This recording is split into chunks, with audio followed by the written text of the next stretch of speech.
Coming in hot, hot, hot, Lisa shares her financial tips and strategies to build wealth, have fun with finances, and be debt-free without having a restrictive budget. From bankrupt to millionaire, Lisa knows what it's like to feel as if you're living paycheck to paycheck. Her unconventional money multiplier system is the very wealth protocol that enabled her to retire 2.5 years early, pay down $100,000 of debt in 6 months, and move to her dream home at the beach. Hey, thanks for tuning in. Be sure to rate the show, give us some love. We would love your review. And remember, it doesn't matter how much money you make, it's what you do with it. And some words of advice: pay yourself first. Are you ready to partner with money? Go check out the money dating game at idatemoney.com and choose your partner. We hope you always get the date you want. Go ahead and get started introducing our visionary panel. Pamela Sams, we're going to start with you. Go ahead and introduce yourself. Tell us what you do.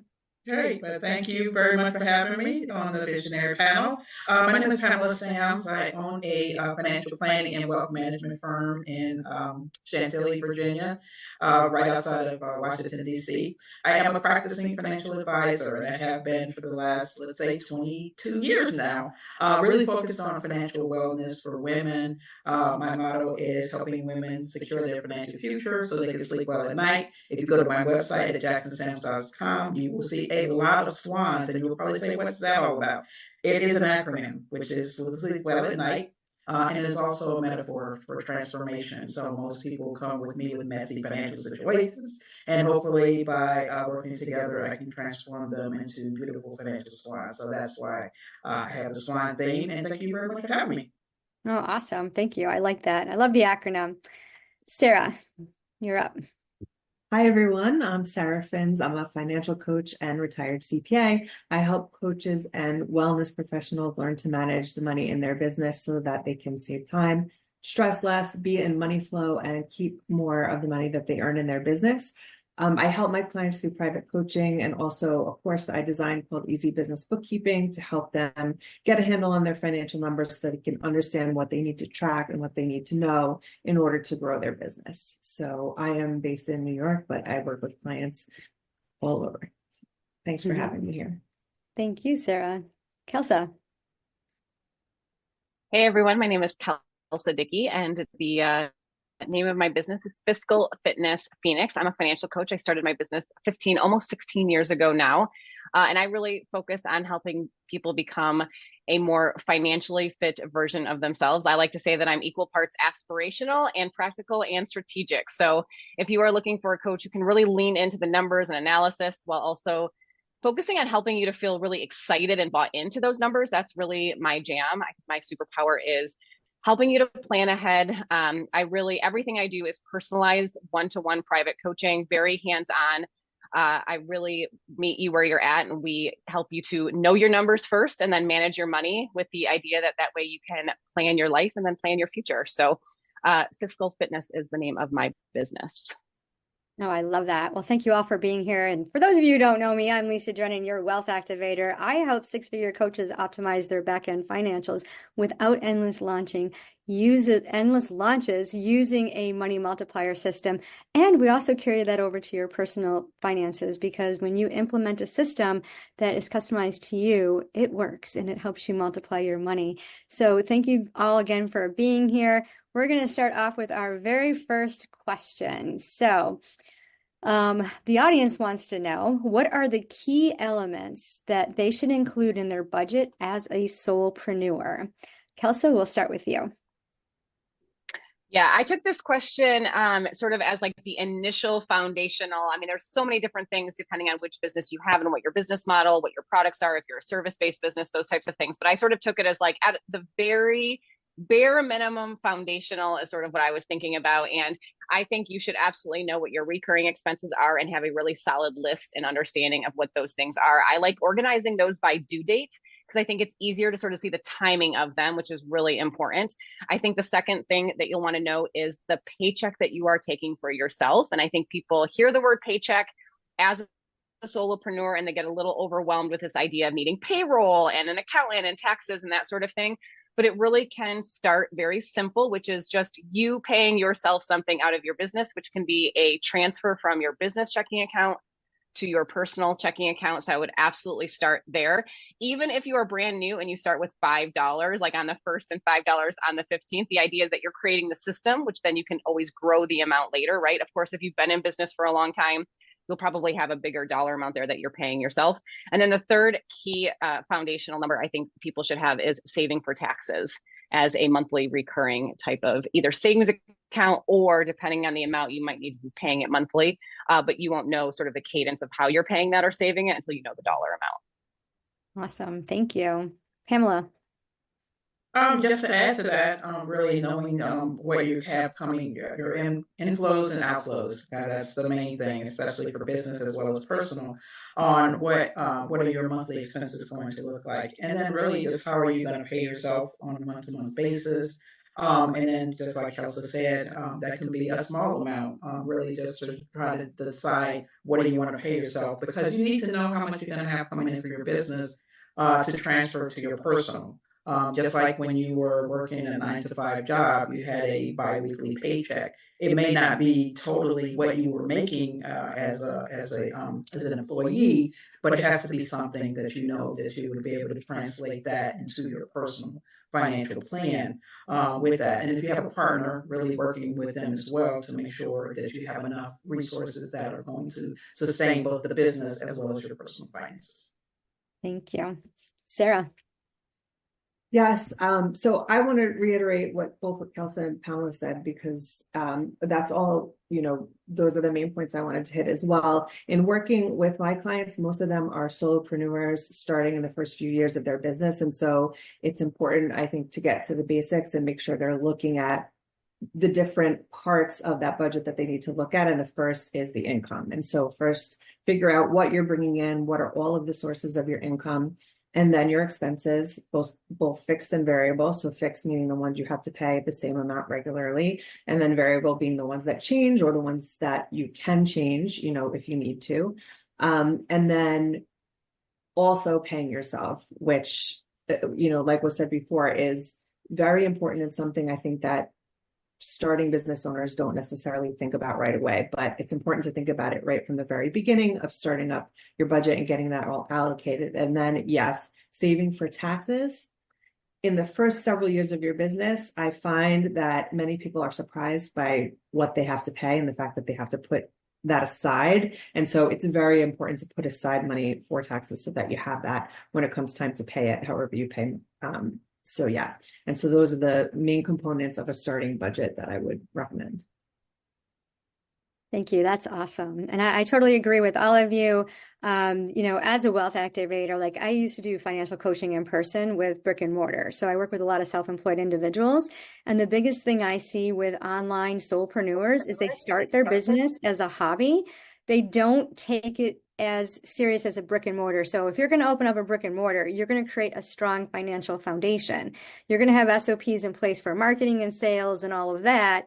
The same should apply to your online business, and you start from day one. I hear a lot of virtual coaches say, well, I'm going to wait till I hit 10K months. No, start from day one. And paying yourself is so important because it's that satisfaction, that dopamine hit, like you've done all this work, you get to take a paycheck. And it's all about taking profit and putting it into your pocket. And my last thing is always keep your business money separate from your personal money. I don't know how many of my clients come to me and they're like a mess, and all their personal and their checking, they're all commingled, and I'm like, stop. Just stop. Or my next favorite thing is, what's your business expenses? Oh, I don't know. Maybe $5,000 a month. I'm not really quite sure. Know your numbers. Tracking your numbers is going to make a huge difference in how you're not only managing your business, but how you're seeing your growth. You'll track your numbers for clients, for, like your leads and things like that, but you totally ignore the finances. So it's really important to keep track of those numbers.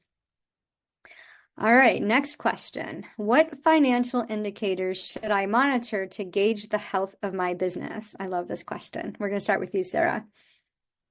I love this question too.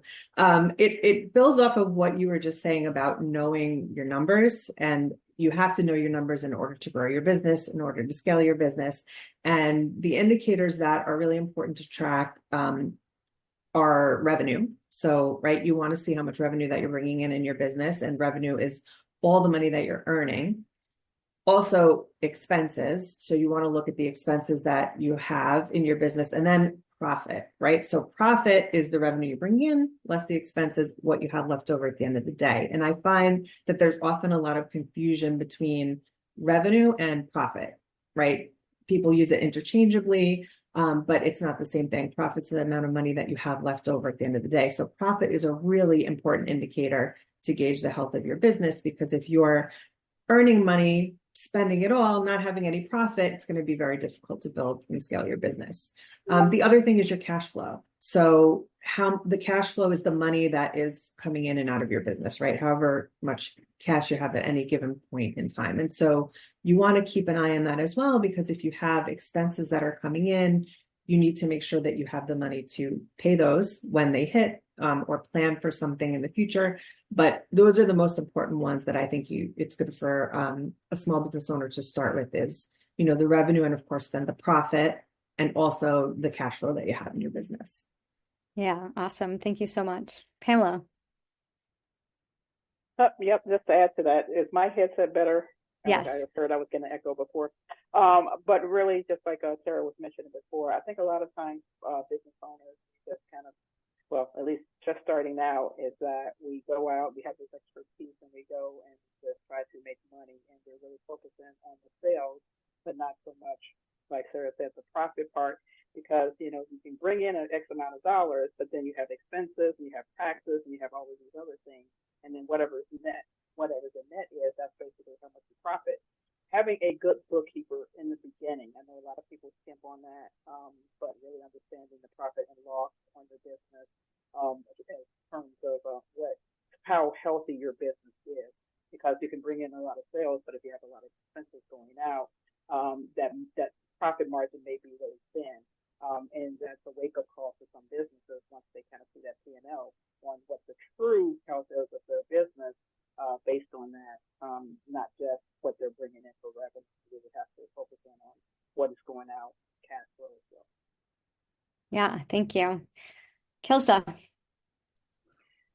Yeah, I was taking notes just because Pamela and Sarah, I'm updating my notes as they're talking. They did such a good job with those things. I will add to that, those things are on my list as well. I think having a floor for your checking account, I think, is something that really helps a lot of the business owners that I meet with, where it's like, that way you're not taking the account so low that you're scrambling either for payroll or to buy equipment or buy supplies that you need. And you're really focusing on taking care of your clients and your customers versus sort of like the money in the bank. It can really help to sort of create a floor. So I would say creating that number for yourself, and that number can go up over time, ideally, but sort of where do you want it to start now is your first benchmark.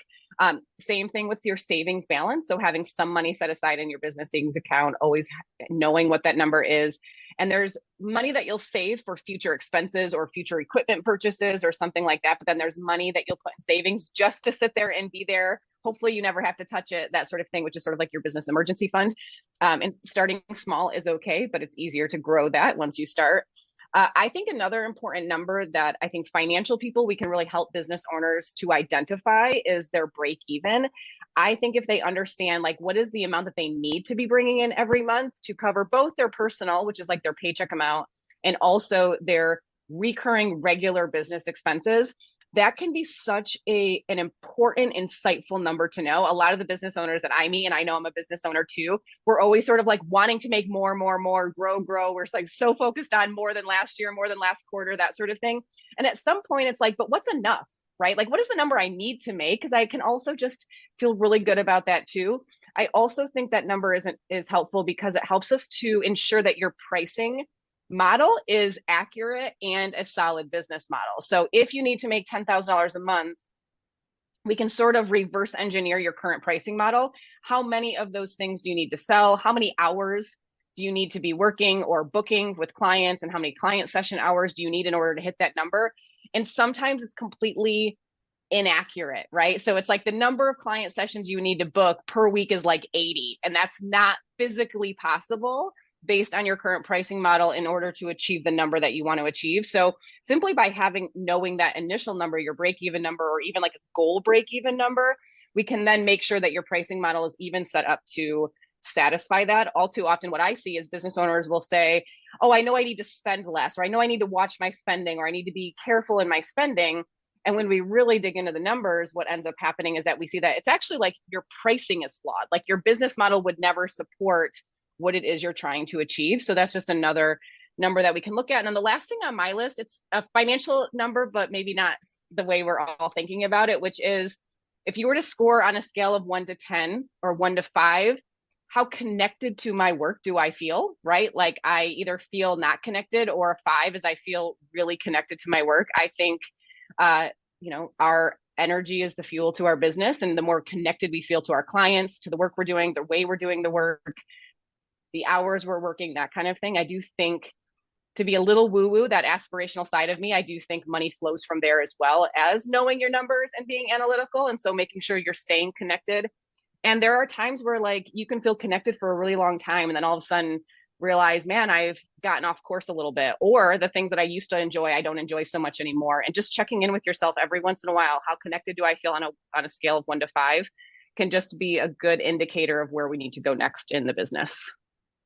Yeah, thank you so much. That's gold.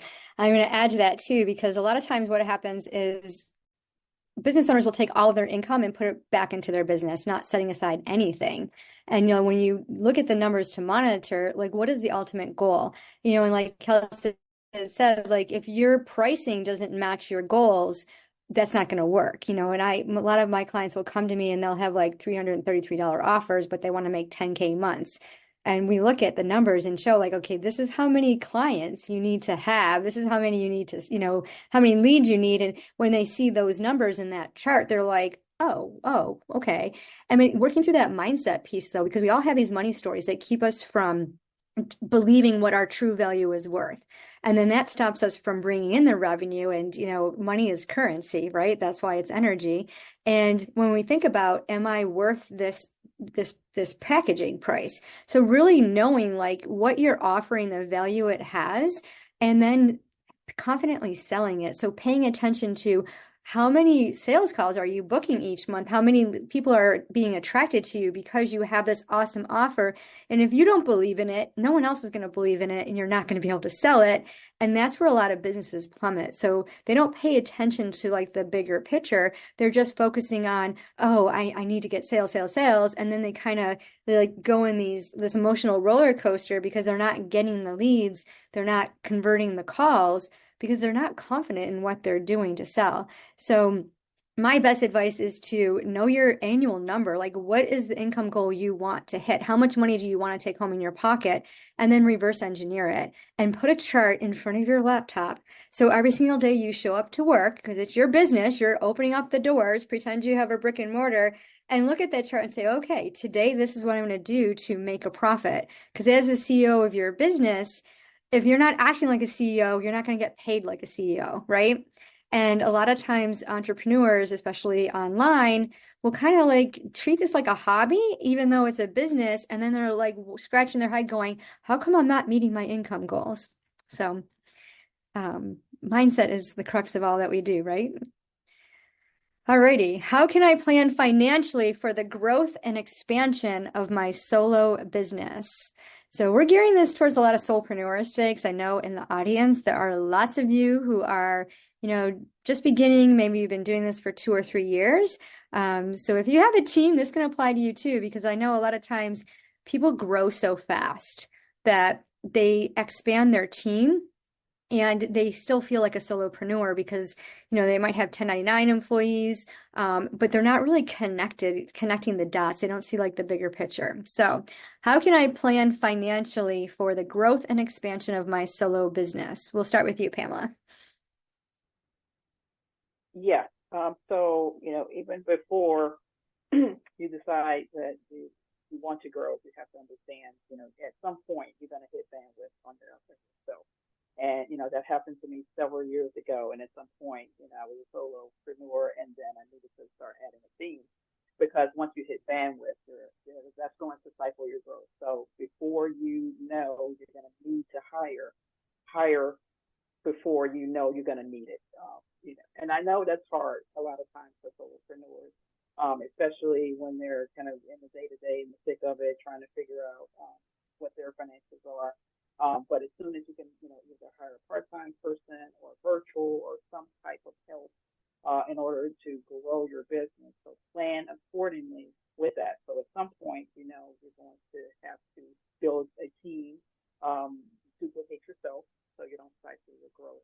So knowing when that is, sooner rather than later, you have to bite the bullet. Like I said, even if you bring in somebody a few hours a week or a day or how often you're going to need it, and then train them accordingly. So understanding how you need to grow with a team. And then really, where do you need to grow? Where is your vision for your business? When you write out your mission statement from the beginning, what is that going to look like? And then what does that look like 1 year, 3 years, 5 years, 10 years from now? And then knowing what types of resources you're going to need at each of those different points.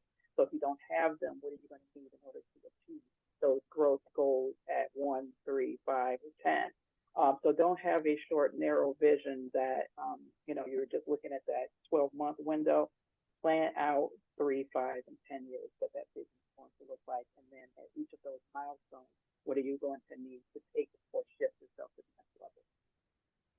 Yeah, planning is so important. Thank you. Let's see, Sarah. I think this question builds on some of the things we've already been talking about. So for example, hiring strategically, like Pamela was just talking about hiring. I think it's important when you're thinking about hiring to figure out which tasks are not the income generating tasks that you're doing, right? So if you're going to hire, you want to hire somebody to take off your hands the things that, maybe it's spending you too much time doing it, and your time could be spent during doing revenue generating client based activities instead, and starting with that hiring. And like she said, you don't need to hire a full-time salaried employee. For example, you can hire a contractor to do a few hours here, a few hours there to start with. So looking at that through the lens of, what will free me up to generate more income to cover the cost of that person and then to grow my business further. The other thing is to set those financial goals like we've been talking about. So what Kelsa said really resonated with me too, and I encountered this as well.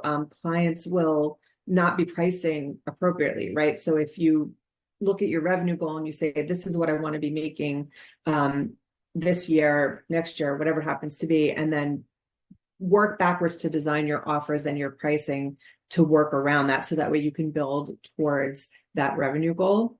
And the other thing that I think is important is to build an emergency fund so that you have that fund, so that if you get to a point where, you've hired and your revenue isn't what you thought it would be for a month, you're covered. It takes a lot of that stress away and helps you to feel more confident, and empowered when you're doing the things you need to do to grow your business, instead of coming from a place of, scrambling and lack and feeling like you just have to kind of get through it so you can pay your bills. And so those are the things that I think are important in planning for the financial growth.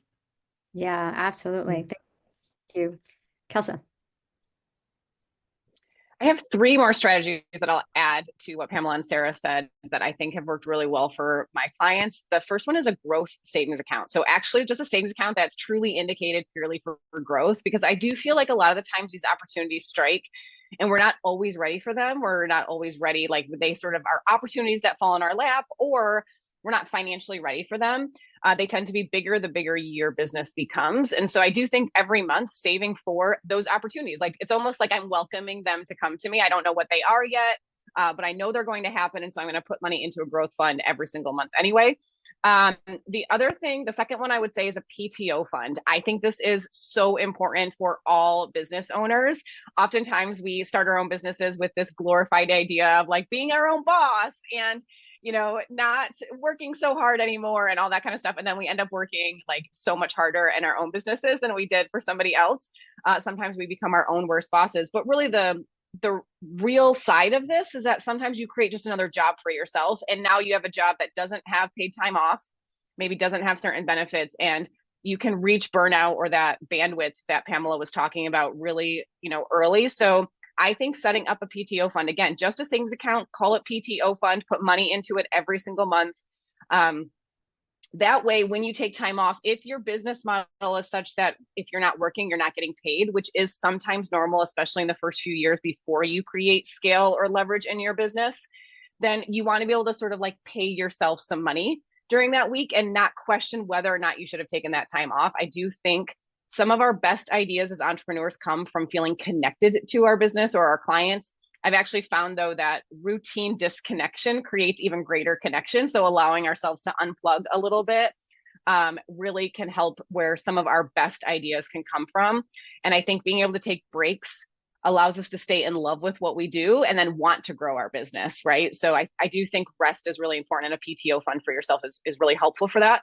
And then the third strategy I would say, and it really ties really well into what both Pamela and Sarah said about hiring and, being ready to get help and that sort of thing, but saving to hire the next person before you even have a need for that person. Because oftentimes what happens, ideally, the expense that you see in your budget for payroll or a contractor or a part-time person does sort of become an investment in the business, in the sense that that person frees up your time so that you can then generate more revenue or greater profit or those types of things in your business. Yes, but not at first initially. Typically at first, in the first few months especially, it is an expense to the business because you are now putting that time into training that person or onboarding that person. They're not going to just come in and be right up to speed. So your time isn't freed up to then go generate more revenue right away. There's usually that transition period where you want to be able to absorb the expense and not be stressed about it, because it is really helpful that you're hiring help and that sort of thing.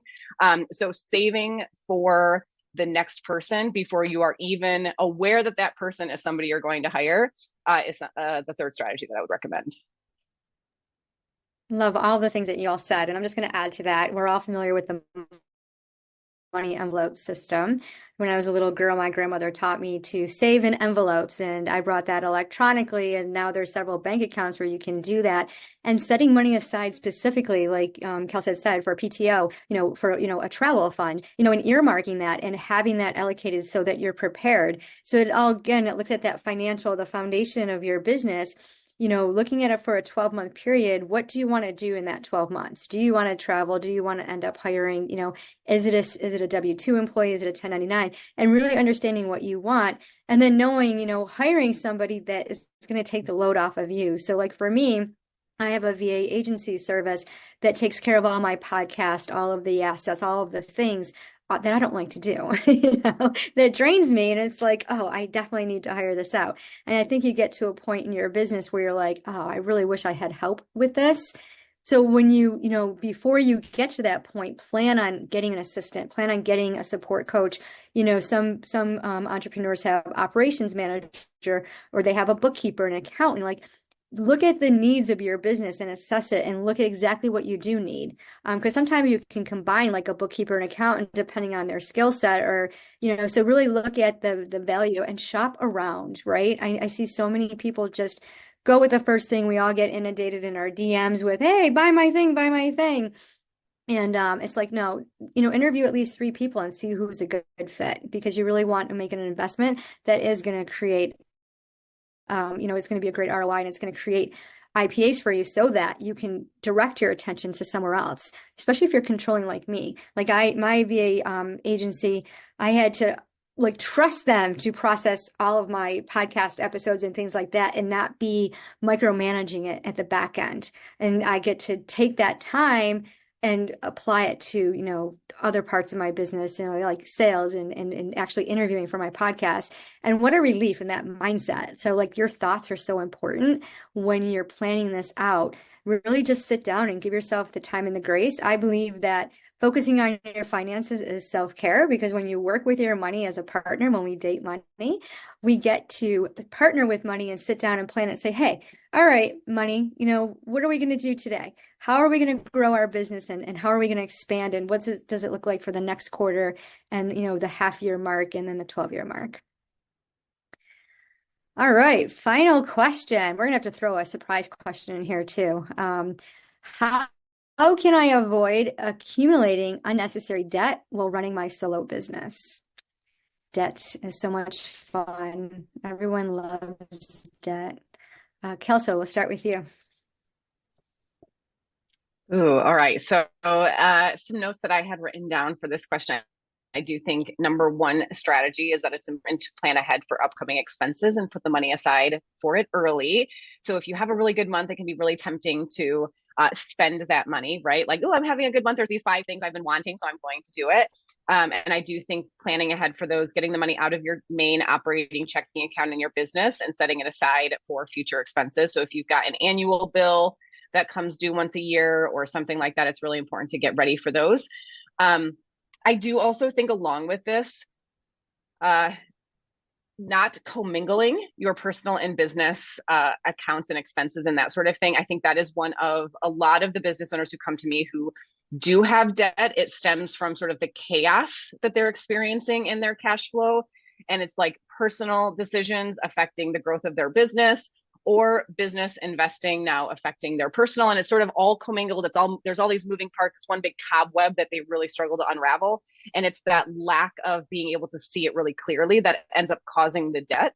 And there might be sort of like plenty of money to get what it is that you need, but we just don't know that because it's all commingled and a bit of a mess. So I would say also making sure that you're managing your business and personal finances separately is a really key step when it comes to debt.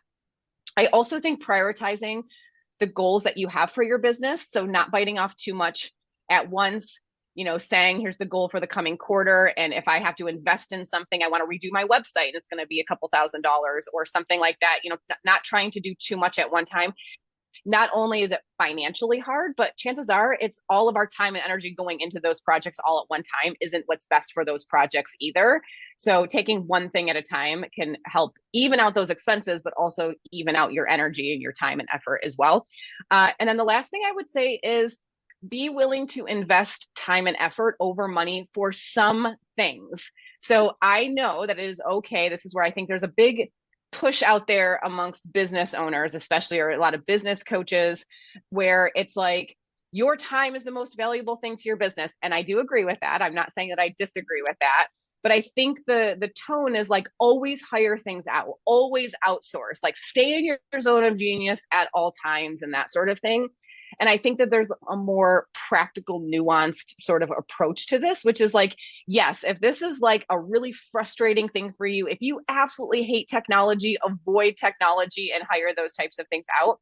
But sometimes when it comes to something new, you actually don't know if you like it or will enjoy it or are any good at it. Like it might be something that you discover you really enjoy. And I think sometimes business owners we hear that messaging that if we're a successful business owner, we never do anything that we're not supposed to, and we, delegate everything and that sort of thing. And I think what ultimately happens is we don't allow ourselves to just try things first, right? Tinker with it, be willing to invest time and effort. Yes, that's going to cost you something too, but it's not going to cost you direct dollars if you're short on cash. I think the hardest position to be in as a business owner is where you're short on time and you're also short on money. That is the worst because it's like we need one of those two things in order to sort of like, whack-a-mole the problems, if you will. And sometimes it's actually better to invest time and effort. And sometimes it is okay to invest the money, but really try to make that be an intentional choice that you're making every time you make a decision in your business to try something new or take on a new project or something.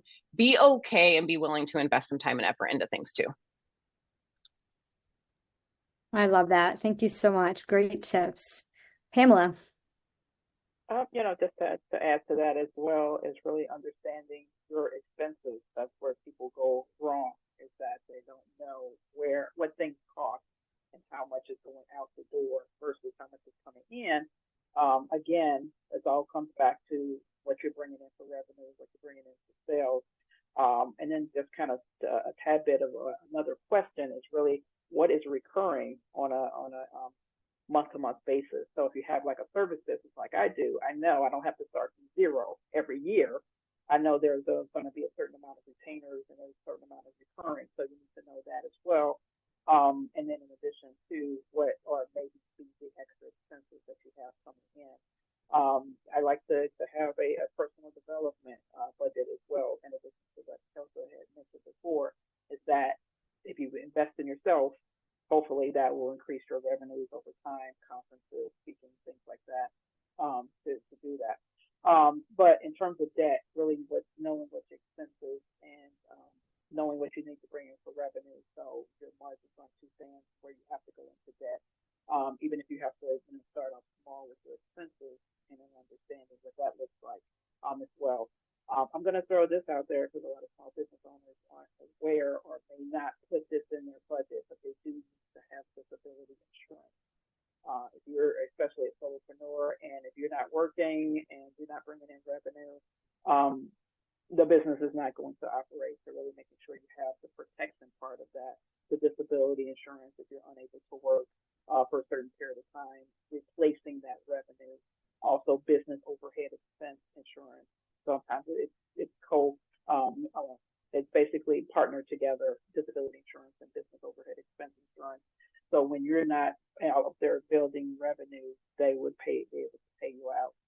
If you do not have that, that could also create debt if you are able to replace your income during the time period where you may be disabled and cannot bring in revenue. Yeah, and as an independent insurance program, I'm all about that.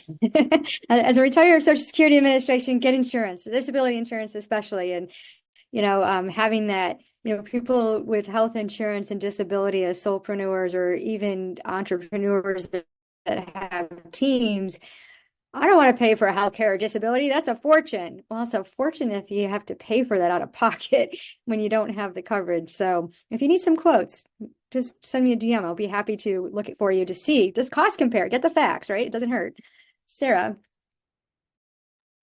Yeah, those are all great suggestions. What I'll add to that is when you're thinking about making an investment for your business, be really discerning about what you need and whether you need it now. So I work with a lot of coaches, and as coaches, we are lifelong learners, right? So there's professional development and, all the courses to make you a better coach can be one of the things that's the biggest line item, right, on their expenses. Or if, like Kelsa was saying, there's a new program that you think you want to invest in to house your course or whatever happens to be, because it's the new shiny thing and that will free up your time, for something else. But that might not be necessary at this juncture. So for example, with my course, I ran it on Dropbox the first time just to test it out, see how it would go. And it wasn't a while until I actually invested in some software and a platform to make it, nice and pretty and all of that. So think about before you make a big investment like that, where you might wind up having more expenses than you planned for. Make sure you have a plan for paying back that, whether you're taking out debt or whether you're just making the purchase, make sure you have a plan for paying it and be really discerning when you decide that you're going to make an investment like that. So that's what I'd add to that. Yeah, it's so important to plan like with anything else. And, a lot of times people see debt as bad, but we get to leverage debt. And if we can borrow someone else's money, especially at a 0%, go for it.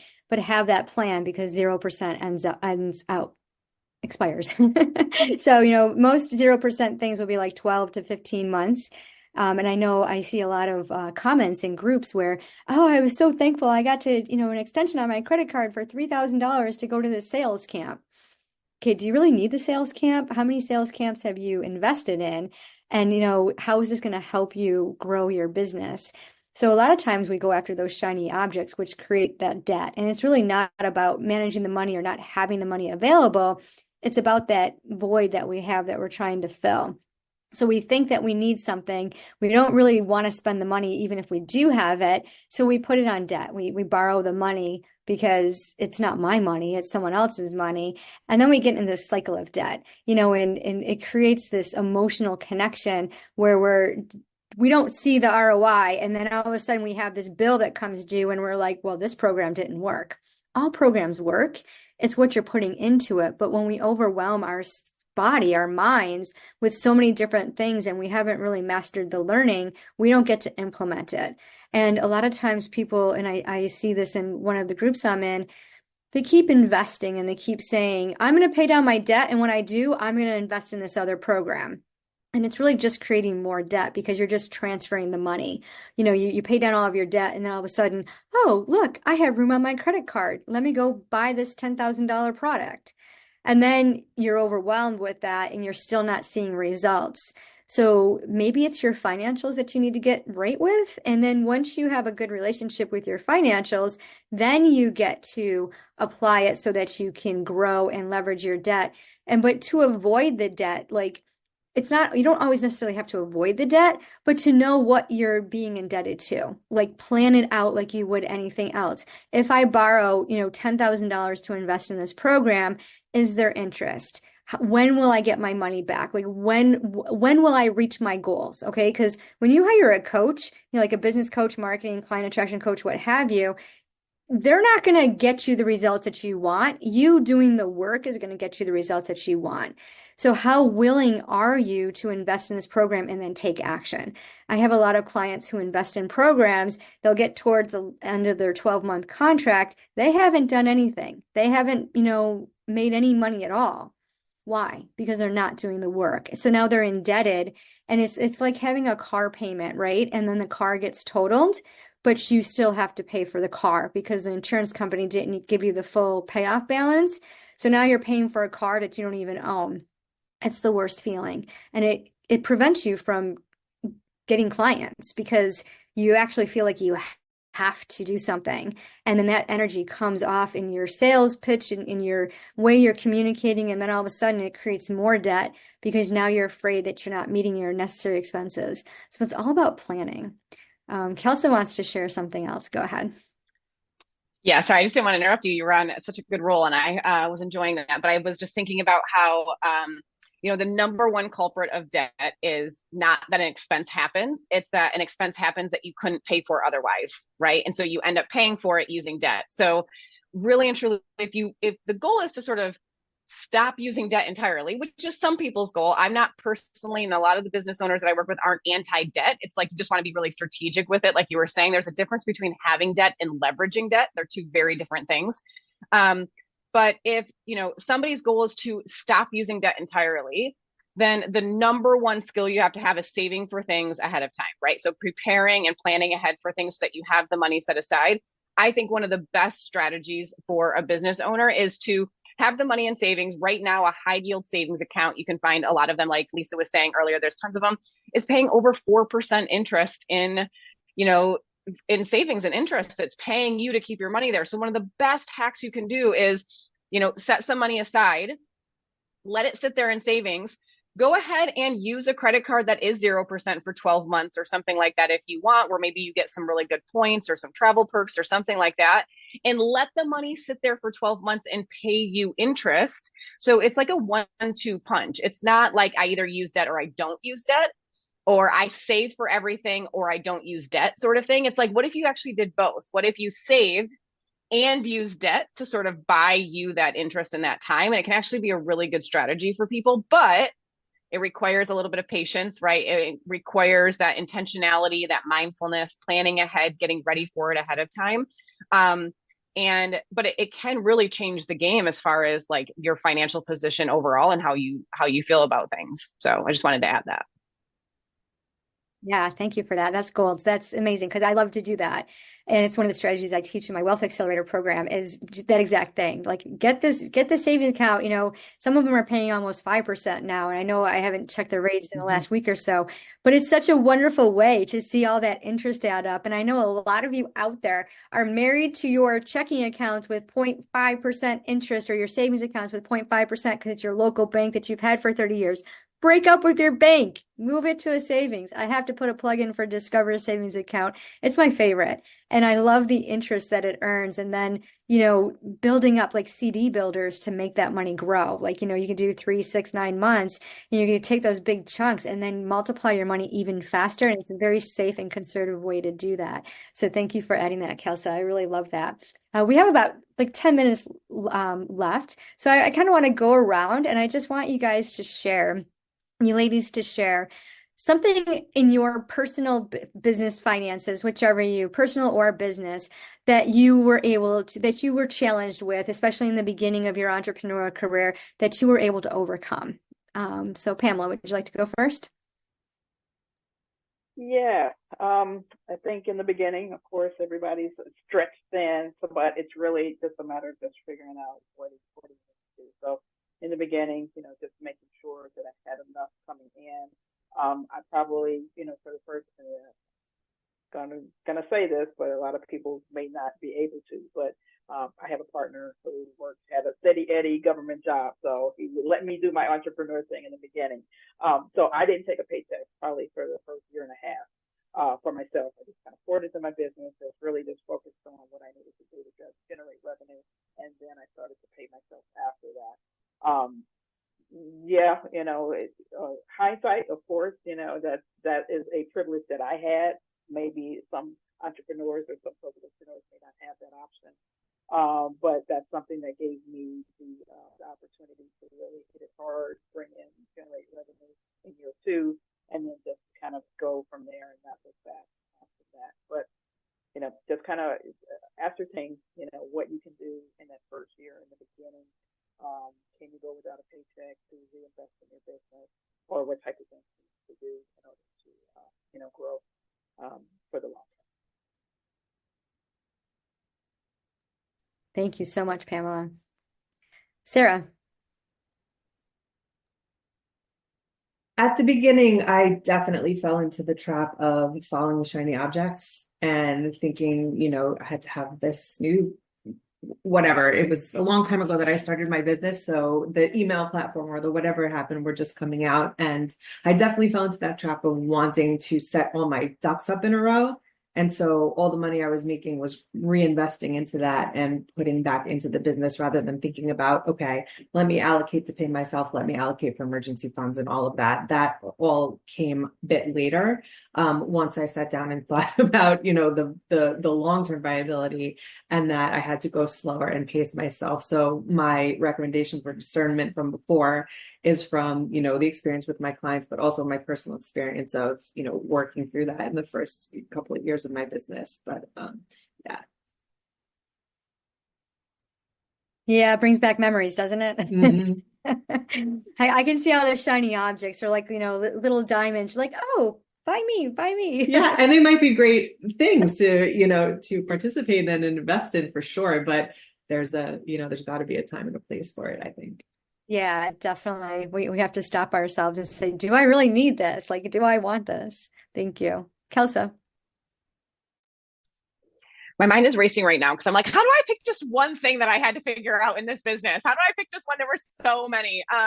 So I will say, first of all, when I first started, I have a bachelor's in finance. I have a master's in accounting. I worked in tax firms, that sort of thing. And even then, when I launched my business, I understood, you hear the saying all the time, like separate business and personal, don't commingle, pay yourself a paycheck. And here I was, somebody who was very educated in this world, and I did not understand the practical application of that advice until I launched my business. And I do think there is like the academic book or intellectual element of how this stuff is talked about. And then that does not always translate very well to the practical application of these concepts and strategies for us business owners. And so I just want to say that that was kind of a shock to me, that I remember being like, I am smart and I learned how to do this stuff and I don't know how to do this stuff. So I really had to figure that out. So for anyone who's listening, who keeps telling themselves like, I didn't learn how to do this stuff, nobody ever taught me. Even people who learned how to do this stuff, you're not really taught in a very practical sense. So I see everyone laughing. So I'm really glad that you guys agree, I think is what I'm getting the vibe from. So, which is good. The second thing I will say is definitely the difference between paying for an employee versus a contractor. And, I went the route of hiring a lot of employees initially, and now I have a really good mix of employees and contractors, and understanding when a contractor is better. And I do think there's a lot of times where contractors can be less costly to the business for a number of reasons. So I just wanted to add that. And then there was one more, but I don't remember what it was. It lost me because my mind was racing with like 10 different things I had to figure out. So I will stop there.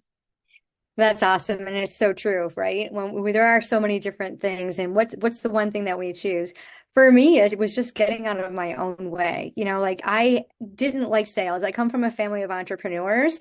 And yet I didn't want to sell because I kept focusing on my entrepreneur family, my dad's side, where I thought that they were sleazy salesmen. Like they were just conniving and it just bothered me. And just in the last 11 months, I started tapping into like the neuroscience of the thoughts and captivating them and connecting with the feelings. And I'm really good at hiding my emotions. So in 2023, I committed to expressing my feelings and really getting into, okay, where does this thought come from? And our deep money beliefs are rooted from childhood. And I was thinking about like no one's taught finances, right? My grandmother taught me how to, save money and give away money to the church when I was 7 years old. And then I got to save 80%. And I'm like, well, what do I do with this 80%? And we would talk about it, but that was like the extent of it.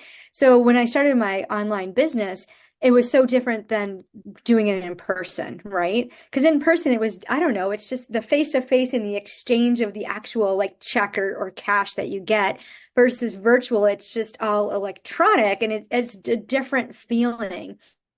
And I would think, oh, well, I can't sell to this person because they're going to think I'm taking advantage of them. Being online is a scam. Like, everyone's out to get you and they're going to get access to my bank, and all these thoughts went through my head and it was just like, stop, like, where does this come from? And when I realized I was focusing on all these negative things that I learned from my, as little as 3 years old, I realized that my mom's side of the family were also entrepreneurs. They were amazing. They were generous. They were giving. My grandmother was a seamstress. My grandfather was a cobbler. And I remember like at lunchtime, he would close the doors and we would go out to Arthur Treacher's and he would come back and there'd be a line out like down the street waiting for them, like with their shoes to get fixed or like in order to build new shoes or whatever, make new shoes. And I thought, wow, why didn't I ever focus on them?